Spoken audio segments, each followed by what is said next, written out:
하나님의 말씀 요한복음 18장 15절에서 27절까지 말씀입니다. 요한복음 18장 15절에서 27절까지 말씀. 제가 15절을 읽고 한 절씩 교독하시겠습니다. 시몬 베드로와 또 다른 제자 한 사람이 예수를 따르니 이 제자는 대제사장과 아는 사람이라 예수와 함께 대제사장의 집 뜰에 들어가고 베드로는 문 밖에 서 있는지라 대제사장을 아는 그 다른 제자가 나가서 문 지키는 여자에게 말하여 베드로를 데리고 들어오니 문 지키는 여종이 베드로에게 말하되 너도 이 사람의 제자 중 하나가 아니냐 하니 그가 말하되 나는 아니라 하고 그때가 추운 거로 종과 아랫사람들의 불을 피우고 서서 쬐니 베드로도 함께 서서 쬐더라. 대제사장이 예수에게 그의 제자들과 그의 교훈에 대하여 물으니 예수께서 대답하시되 내가 드러내놓고 세상에 말하였노라. 모든 유대인들이 모이는 회당과 성전에서 항상 가르쳤고 은밀하게는 아무것도 말하지 아니하였거늘 어찌하여 내게 묻느냐? 내가 무슨 말을 하였는지 들은 자들에게 물어보라. 그들이 내가 하던 말을 아느니라. 이 말씀을 하시매 곁에 섰던 아랫사람 하나가 손으로 예수를 조이는데 내가 대제사장에게 이같이 대답하느냐 하니 예수께서 대답하시되 내가 말을 잘못하였으면 그 잘못한 것을 증언하라. 바른 말을 하였으면 내가 어찌하여 나를 치느냐 하시더라. 안나스가 예수를 결박한 그대로 대제사장 가야바에게 보내니라. 시몬 베드로가 서서 불을 쬐더니 사람들이 묻되 너도 그 제자 중 하나가 아니냐? 베드로가 부인하여 이르되 나는 아니라 하니 대제사장의 종 하나는 베드로에게 귀를 잘린 사람의 친척이라 이르되 내가 그 사람과 함께 동산에 있는 것을 내가 보지 아니하였느냐? 27절입니다. 이에 베드로가 또 부인하니 곧 닭이 울더라. 아멘. 네, 여러분 기도해 주시고 또 응원해 주신 덕분에 샬롯집회 한인교회 창립 48주년 기념 공예를 정말 말씀과 그대로 최선을 다해서 잘 섬기고 돌아왔습니다. 네, 성도님들도 영적으로 깨어나는 주제가 리바운드였는데 리바운드라는 주제로 다 함께 일어서고 하나님 나라를 위해서 주님을 위해서 정말 멋지게 그렇게 쓰임받겠다는 결단을 하는 그런 시간이었습니다. 다시 한번 기도해 주시고 또 격려해 주셔서 진심으로 감사드립니다. 오늘 이 말씀을 보시면 겟세마네 동산에서 사실 땀방울이 핏방울이 되도록 요한복음에는 잘 나와 있지 않지만 그 내용이 같은 복음서인 누가복음에 나와 있어요. 땀방울이 핏방울이 되도록 예수님께서 기도를 하셨잖아요. 제자 중 하나인 가룟 유다의 배신으로 말미암아서 바로 이제 그 기도가 끝날 무렵에 대제사장과 백성의 장로들에게서 파송된 그 무리들 또 로마의 그 군병들이 왔는데 결국은 예수님께서 붙잡히십니다. 다시 강조드리지만 예수님은 얼마든지 피하실 수 있었어요. 그런데 예수님은 이제 때가 참에 하나님의 뜻을 이루기 위해서 의도적으로 인텐션을 가지고 잡히신 것입니다. 그리고 지금 상황이 이제 대제사장 가야바의 집 뜰에 계시게 되는데 붙잡혀 오시게 되었는데 당시에 유대의 최고 의결기관이 사내들이잖아요. 그래서 사내들인 공회원들과 또 바리새파 또 대제사장과 관련된 사람들의 이렇게 둘러싸여가지고 결국 신문을 받으시고 고초당하시는 그런 내용들이 앞으로 계속해서 나오게 됩니다. 예수님은 가든 침뱉음, 또 능욕, 수치, 폭력, 조롱을 당하시는 중에도 그 예수님께서 마땅히 사용하실 수 있는 신적인 능력, 그 권세와 그런 영광스러운 모습을 결코 사용하지 않으셨습니다. 이제는 때가 되었기 때문에 얼마든지 사용하셔서 그들을 한 번에 어떻게 해버리실 수 있으셨지만 예수님은 그 권세와 능력을 사용하지 않으시고 하나님의 구원 계획과 또 뜻에 따라서 철저히 순종하며 그렇게 하나님의 뜻을 이루신 것입니다. 오늘 말씀의 본문인 15에서 27절은 이런 배경하에서 베드로라는 인물을 중심으로, 사실은 이 베드로가 가만 보면 여기 있는 여러분과 저를 포함한 우리의 모습을 너무 잘 드러내는 인물의 모습이에요. 그래서 이 베드로를 중심으로 어떤 일이 일어났는지, 그리고 우리가 여기서 받아야 될 레슨이 무엇인지를 한번 잘 살펴보기를 원합니다. 17절 말씀을 보십니다. 문 지키는 여종이 베드로에게 말하되 너도 이 사람의 제자 중 하나가 아니냐 하니 그가 말하되 나는 아니라 하고. 예수님이 붙잡히셨을 때 베드로는 멀리 도망치지는 않았습니다. 다른 제자들은 그래도 멀찍이 도망간 것 같은데 이 베드로만큼은 근처에 있으면서 상황이 어떻게 되는지 예의주시한 것 같아요. 이 부분만 볼 때도 사실 대단한 제자 아닙니까? 쉽지 않을 것입니다. 그래서 지금 어떤 상황이 일어나는지 가장 근처까지, 가까이까지 와가지고 그 상황들을 보고 있는 것입니다. 물론 혹자는 이곳에서 먼저 대제사장의 뜰에 들어가서 베드로는 밖에 있었지만 안에 먼저 들어갔다라는 다른 제자라는 인물이 나오는데 그 사람이 바로 요한이다. 예수님께서 사랑하시는 자 요한일 것이다. 이렇게 보는 견해들이 굉장히 많긴 하지만 정확하지는 않습니다. 어찌되었든 이 베드로가 분명 예수님의 지근거리에서 지금 무슨 일이 일어나는지를 용기 있게 담대하게 보는 것은 칭찬할 만해요. 그런데도 불구하고 그 예수님께서 신문 받으시던 그 현장 바로 앞들에서 결국 누군가가 너 가만 보니까 예수님의 제자 같은데? 라고 했을 때 그가 그렇게 호언장담하고 나는 절대 예수님을 배신하지 않습니다. 부인하지 않습니다. 라고 했는데 지금 어떤 모습이 바로 나오죠? 부인합니다. 나는 예수님의 제자가 아니야. 여러분, 그런데 이 베드로를 보고 이 이야기를 한 여종이 사실은 그렇게 의미를 두고 이야기한 것 같지도 않아요. 좀 비스무리하게 생긴 것 같고 조금 그런 것 같기도 한데 뉘앙스를 보니까, 랭귀지를 보니까 갈릴리 쪽에서 쓰는 언어 아니야? 뭐 이런 식의 말들이었던 것 같아요. 그런데 너도 이 사람의 제자 중 하나가 아니냐라고 말하자 생명의 위협을 덜컥 느끼게 된 이 베드로가 두려움에 휩싸여서 17절 하반절과 같이 말하는 거잖아요. 그가 말하되 나는 아니라. 누구라도 생명의 위협을 느끼면 그 순간만큼은 모면하기 위해서 본능적으로, 순간적으로 소위 이야기하는 선의의 거짓말로 포장해서 거짓말을 할 수 있습니다. 인간적으로 베드로의 행동은요, 많은 사람들에게 이해가 되고도 납득이 될 만한 순간이죠. 잠깐, 예수님 그래도 다른 제자들보다는 더 잘 따르지만 그래도 순간은 모면해야 되니까 그럴 수 있지라고 납득이 될 만한 상황일 수 있겠죠. 그런데 어쩌면 베드로는요, 그 순간 자신이 무슨 말을 하고 있는지도 모르고 자동적으로 이 반사적으로 이런 말이 나온 것 같아요. 패닉에 빠진 거예요. 나 지금 붙잡히면 한순간에 끝인데 이런 생각이 들었겠죠.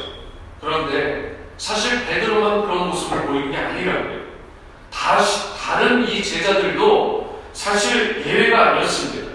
예수님이 잡히시던 그날 밤에 바로 그 순간에 생명의 위협을 느끼고 이 양들이, 예수님의 제자들이 흩어졌다라고 성경은 기록하고 있습니다. 모두 도망갔습니다. 여러분, 최후의 만찬석상에서 예수님은 분명히 베드로에게 경고의 메시지를 보내요. 네가 다 울기 전에 3번씩이나 나를 강력하게 부인할 것이라고 말씀을 하시거든요. 그때 베드로가 뭐라고 했죠? 내가 주와 함께 죽을지언정 내가 주님을 부인하는 일은 결코 없을 것입니다. 그렇게 하여튼 장담을 했어요. 장담. 그런데 지금 베드로의 모습은 어떻습니까?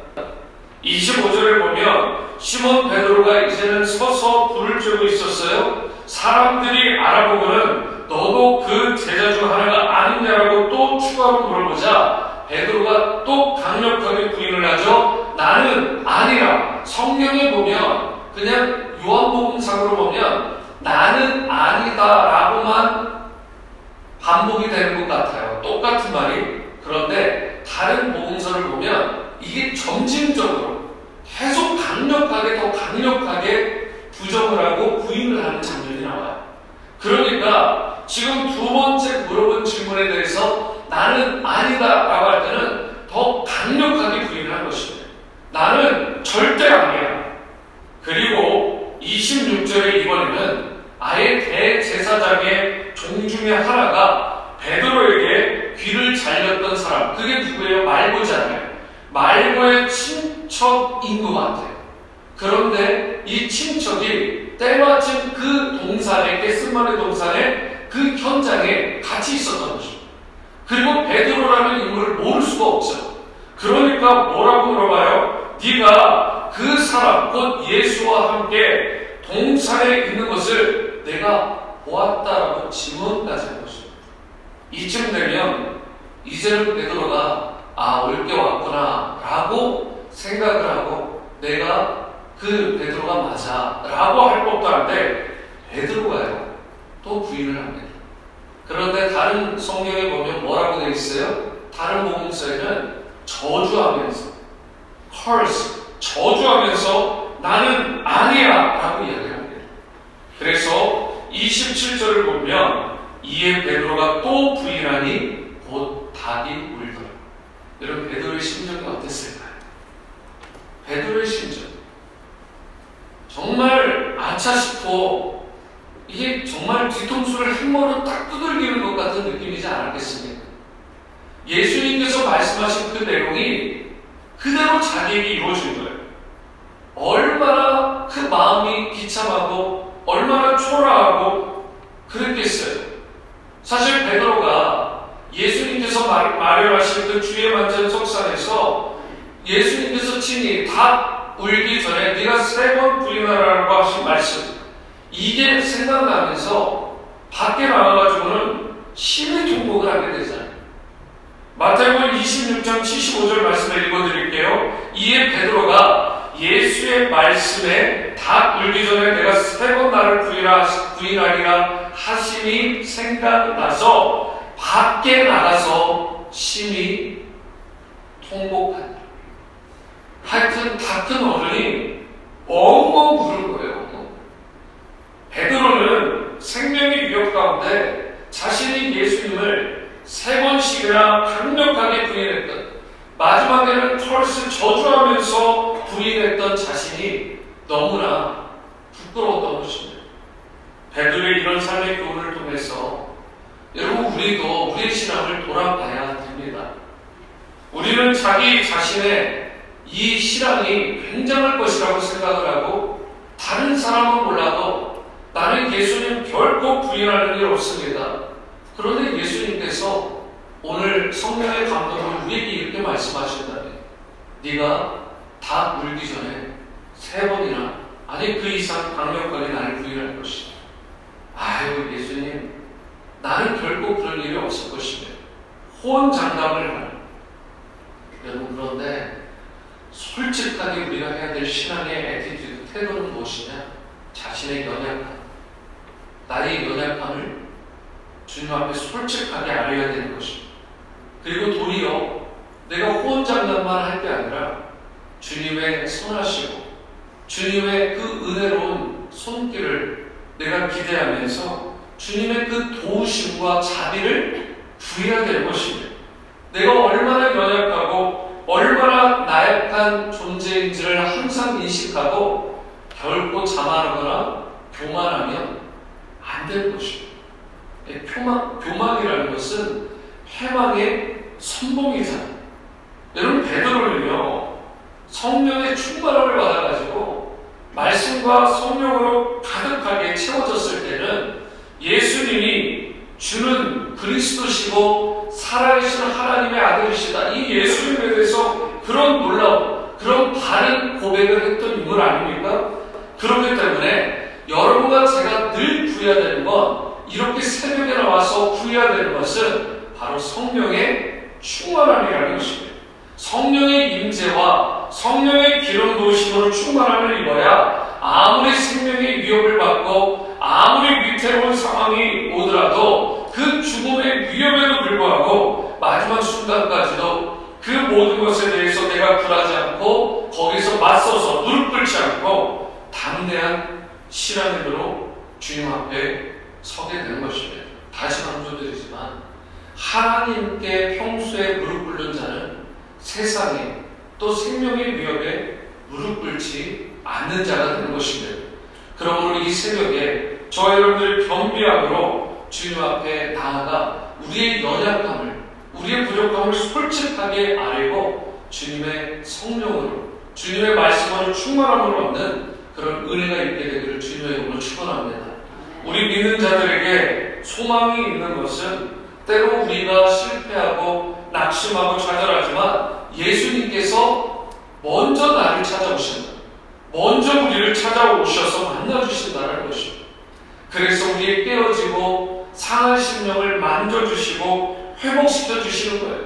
실패한 베드로에게도 제자들에게도 그들을 책망하면서 너희들이 물고기나 잡으러 가? 라고 그렇게 하지 않으시며 예수님께서는 그들에게 친히 찾아오셔서 수풀을 피우시고 떡과 생선까지 준비하시면서 아침 조반을 친히 준비해 저들을 먹이시고 대접해 주셨잖아요. 섬기셨잖아요.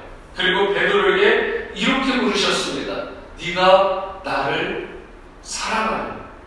이 세 번의 질문마다 베드로가 내가 주님을 사랑하는 줄 주님이 아십니다.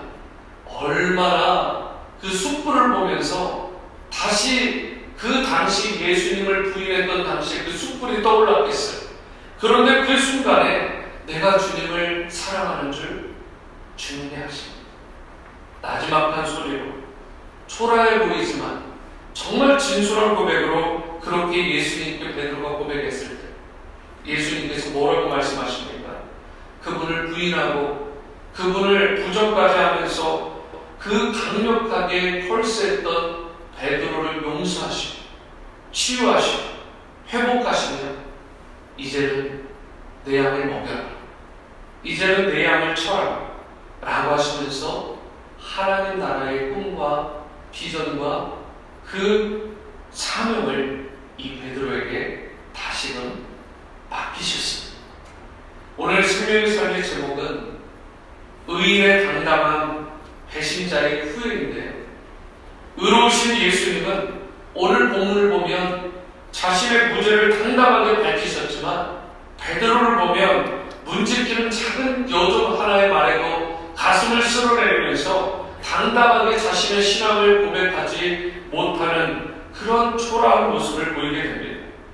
예수님은 인류를 구원하시기 위해서 자신의 신적인 능력을 다 내려놓으시고 진리를 숨기지 않으시고 기꺼이 고난의 십자가를 향해서 연약한 양과 같이 아무런 소리도 내지 아니하고 들리지 않으시고 당당하게 그 십자가의 길로 걸어가셨습니다.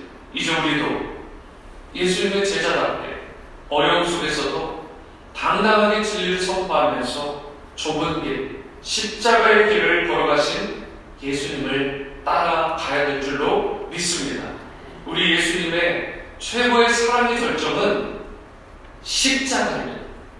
여러분, 오늘이 사순절에 2025년 사순절의 첫날입니다.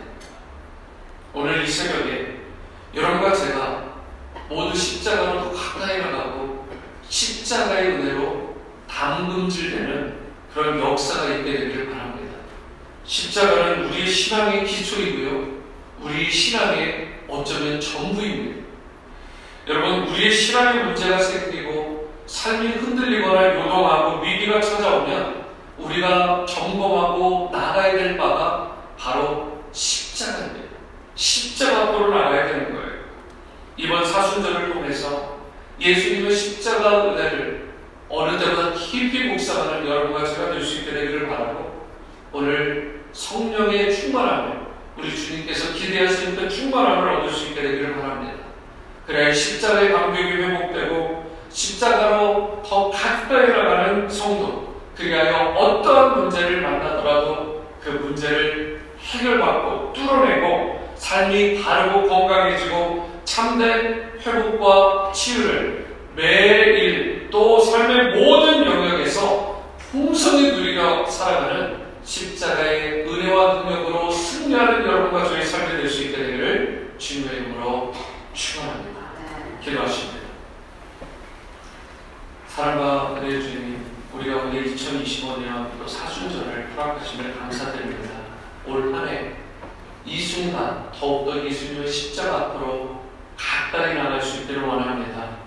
자신의 그 믿음을 호언장담했던 베드로와 같이 우리도 실패하는 인생 되지 말게 하시고 늘 우리의 연약함과 나약함을 주님 앞에 솔직하게 고백하고 주님의 은혜의 보좌 앞으로 십자가 앞으로 날마다 나아가서 주님께서 주시는 성령과 말씀의 충만함으로 주님의 은혜 가운데 승리하는 복된 성도들로 우리 지구촌 성도님들을 다 삼아 주옵소서.